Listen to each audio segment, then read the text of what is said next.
Duodécima tradición.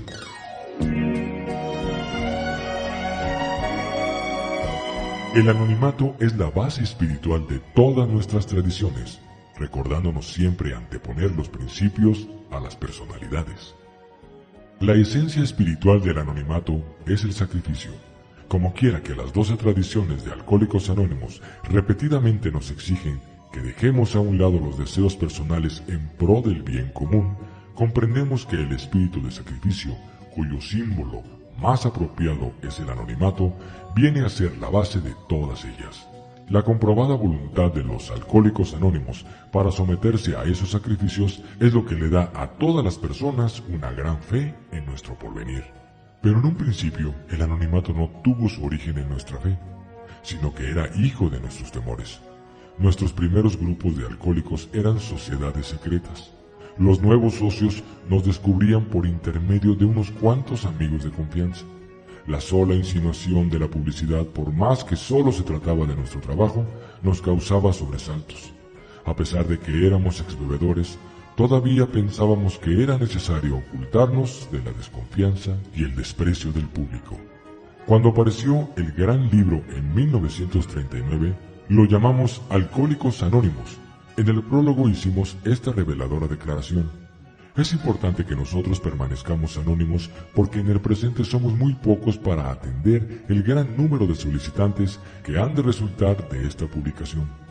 Siendo la mayoría gente de negocios o profesionales, no podríamos realizar bien nuestro trabajo en tal evento. Quisiéramos que se entienda que nuestra labor alcohólica no es profesional. A medida que los grupos se multiplicaban, también surgían problemas relacionados con el anonimato. Entusiasmados con la recuperación de algún hermano alcohólico, en ocasiones comentábamos con quien nos lo había encomendado los detalles más íntimos y conmovedores del caso. La ofendida víctima procedía entonces a acusarnos de haber violado su secreto. Cuando esos cuentos comenzaron a esparcirse fuera del círculo de Alcohólicos Anónimos, se hizo sentir con fuerza la pérdida de fe en nuestra promesa de secreto. Con frecuencia fue causa de que se retiraran algunos posibles nuevos socios. Claro está que el nombre de cada miembro y su historia tenían que mantenerse en reserva, si esos eran sus deseos. Esa fue nuestra primera lección sobre la aplicación práctica del secreto. Con característica intemperancia, sin embargo, algunos de los recién llegados no se preocupaban porque guardáramos su secreto.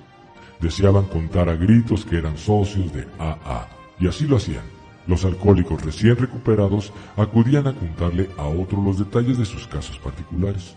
Otros volaban a hablar ante micrófonos o a hacerse retratar. A veces se emborrachaban y desencantaban a los miembros de sus grupos. Habían pasado del papel de miembros de Alcohólicos Anónimos al de simples vanidosos. El fenómeno de los contrastes a menudo nos hace pensar. Teníamos ante nosotros la pregunta, ¿qué tan anónimos deben ser los miembros de Alcohólicos Anónimos? Nuestro desarrollo nos mostraba que no podríamos seguir siendo una sociedad secreta, pero también comprendíamos que no podríamos convertirnos en un circo. La adopción de una vía intermedia entre esos dos extremos nos tomó mucho tiempo. Por regla general, casi todos los recién llegados deseaban que sus familiares se enteraran inmediatamente de lo que estaban tratando de hacer. También querían decírselo a quienes habían tratado de ayudarlos, a sus médicos, consejeros espirituales y amigos íntimos. A medida que iban adquiriendo confianza en sí mismos, se sentían con el derecho de explicarles la nueva vida a sus jefes y a sus amistades comerciales. Cuando se presentaba la oportunidad de ayudar, les resultaba fácil hablarle a todo el mundo acerca de Alcohólicos Anónimos. Esas tranquilas exposiciones les ayudaban a perderle el miedo al estigma del alcoholismo y además ayudaban a que toda la comunidad se enterara de la existencia del grupo de Alcohólicos Anónimos. A ellas debemos el que muchos nuevos miembros, hombres y mujeres, se presentaran a los Alcohólicos Anónimos, pese a que esta no era una forma muy estricta de mantener el secreto. Cabía muy bien dentro del espíritu de la asociación. Pero pronto se vio que este método de comunicación de persona a persona era demasiado limitado. Nuestro trabajo, como tal, necesitaba publicidad. Los grupos de AA deberían ser accesibles a tantos alcohólicos desesperados como fuera posible. Por consiguiente, muchos de los grupos comenzaron a tener reuniones a las que podían concurrir los amigos interesados y el público, de modo que los ciudadanos pudieran darse cuenta por sí mismos de lo que eran los Alcohólicos Anónimos. La reacción de estas reuniones fue bastante satisfactoria. Pronto los grupos comenzaron a recibir solicitudes para que los oradores de Alcohólicos Anónimos pronunciaran discursos ante organizaciones cívicas, sociedades médicas, etc., siempre y cuando no se divulgara el nombre de los oradores y se advirtiera a los periodistas que no publicaran nombres ni retratos. Todo resultaba muy bien.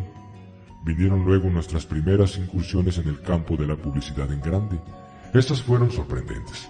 Un periódico importante, el Cleveland Plain Dealer, publicó artículos que hicieron subir el número de nuestros socios de unos pocos a varios centenares de la noche a la mañana.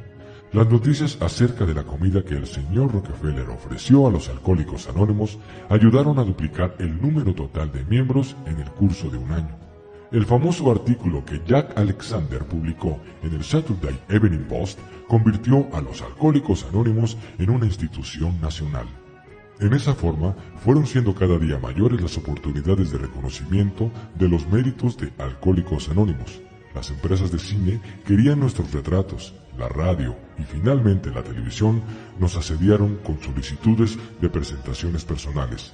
¿Qué era lo mejor que podíamos hacer? A medida que crecía la marea de aprobación pública, caímos en la cuenta de que podrían hacernos muchísimo bien o muchísimo mal. Todo estaba en que supiéramos cómo encauzarla. Sencillamente, no podíamos exponernos a que algunos miembros se presentaran ante el público como los mesías de Alcohólicos Anónimos. El instinto de propagandistas iba a ser nuestra propia perdición. Bastaría con que uno se emborrachara en público o empleara nuestro nombre en ventaja propia para que se nos hubiera causado un daño irreparable. A esas alturas de los acontecimientos se imponía volver a 100% del anonimato, en la prensa, la radio, el cine y la televisión. Era el caso en que los principios debían anteponerse a las personalidades, sin ninguna excepción. Esos experimentos nos enseñaron que el anonimato es la verdadera humildad militante. Es la cualidad espiritual que hoy en día sirve de pauta a la vida de los Alcohólicos Anónimos en todas partes. Gracias al espíritu del anonimato, tratamos de dejar a un lado nuestros deseos de distinción personal como miembros de AA, tanto a los demás miembros como ante el público en general.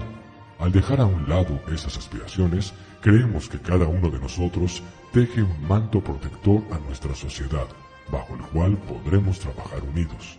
Estamos convencidos de que la humildad, por medio del anonimato, es la mayor protección que siempre podrán tener todos los Alcohólicos Anónimos.